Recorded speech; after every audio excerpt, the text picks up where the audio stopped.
মুখ্যমন্ত্রীকে আমি চ্যালেঞ্জ করলাম, আপনার বাড়িতে 100 কোটি টাকা পাওয়া যাবে। বিজেপি কেন যে কোনো লোকের বাড়িতে আপনি পাঠিয়ে দেখুন, আরো আছে একটু এগাও পাঠিয়ে দেখুন, পার্থ চ্যাটার্জির কচি বান্ধবী অর্পিতার মতো 51 কোটি টাকা কারো বাড়িতে পাবে না। আর আপনার বাড়িতে যদি তল্লাশি হয় 100 কোটি টাকা পাওয়া যাবে। IPAC not at all a political organisation. Voter list আইপ্যাকে থাকবে কেন? এখন বলছেন প্রার্থী তালিকা আইপ্যাকে থাকবে কেন? প্রার্থী তালিকা তো টিএমসি অফিসে থাকে। আমি ইনভেস্টিগেশন এবং ইডির পার্টে ঢুকবো না, সরি। আমি মুখ্যমন্ত্রী যাওয়া, সিপি যাওয়াটাকে মনে করি অনৈতিক, অসাংবিধানিক, কেন্দ্রীয় সংস্থার তদন্তে সরাসরি বাধা দান। কেন্দ্রীয় কাজে বাধা দিলেন মুখ্যমন্ত্রী মমতা ব্যানার্জি।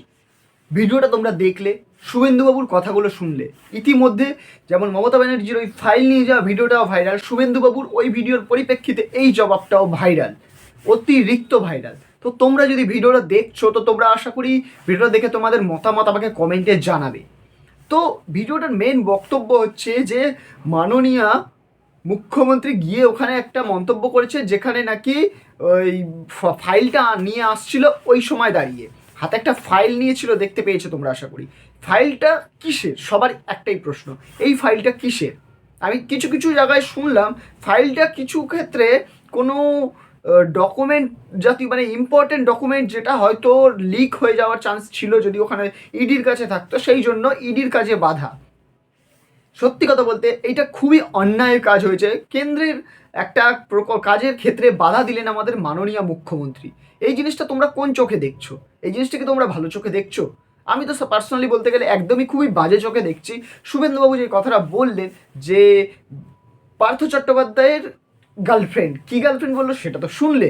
ওই গার্লফ্রেন্ডের বাড়িতে 100 কোটি টাকা পাওয়া গেছে, মাননীয়ার বাড়িতে নাকি ইডি গেলে আরও বেশি পাওয়া যাবে, এইরকম কুমন্তব্য করলেন। এখন তো যা দেখছি, কুমন্তব্য কি সুমন্তব্য বলবো সেটা তো ভেবে পাওয়া যাচ্ছে না। তোমরা দেখছো ভিডিওটা, এই ভিডিওটা তো তোমরা দেখছো, ভিডিওটা দেখে তোমাদের কীরকম মতামত আমাকে তোমরা কমেন্টে জানাও তো। এই ভিডিওটা কি তোমাদের দেখে কিছুটা মনে হচ্ছে যে শুভেন্দুবাবু সত্যি কথা বলছে? আর সত্যি কথা বলতে শুভেন্দুবাবু আজকের দিনে দাঁড়িয়ে আমাদের সোশ্যাল মিডিয়াতে এমন একটা ফর্মে দাঁড়িয়ে আছে না, আমরা হয়তো ভেবে নিতে পারি যে মুখ্যমন্ত্রীর পদে বিজেপির মুখপাত্র হিসেবে হয়তো শুভেন্দুবাবুকেই দেওয়া হবে বিজেপির তরফ থেকে। এবার সেটা হচ্ছে কমিটির ডিসিশন কি করবে। কিন্তু তোমরা কারা কারা চাও শুভেন্দুবাবুকে মুখ্যমন্ত্রী হিসাবে দেখতে, বিজেপির মুখ্যমন্ত্রী হিসাবে, তারা আমাকে কমেন্টে অতি সত্বর জানাও। আর হ্যাঁ, ভিডিওটা যদি ভালো লেগে থাকে একটা লাইক করে কমেন্টে তোমাদের মতামত জানাও। আর চ্যানেলটাকে কিন্তু সাবস্ক্রাইব করতে ভুলো না। তোমরা ভিডিওগুলো কেন দেখছো না বন্ধুরা, তোমরা তোমাদের মতামত একটু কমেন্টে জানাও, আমি সেই টাইপের ভিডিও তোমাদের সামনে নিয়ে আসবো। আর 4টে স্টেপের অপেক্ষা, 1000 সাবস্ক্রাইবারের 1000 ফ্যামিলিতে আমি পৌঁছাবো। তোমরা যদি হেল্প না করো তাহলে আমার দ্বারা সম্ভব নয়। প্লিজ তোমরা হেল্প করো। দেখা হবে পরের ভিডিওতে। আজকের মতন টাটা।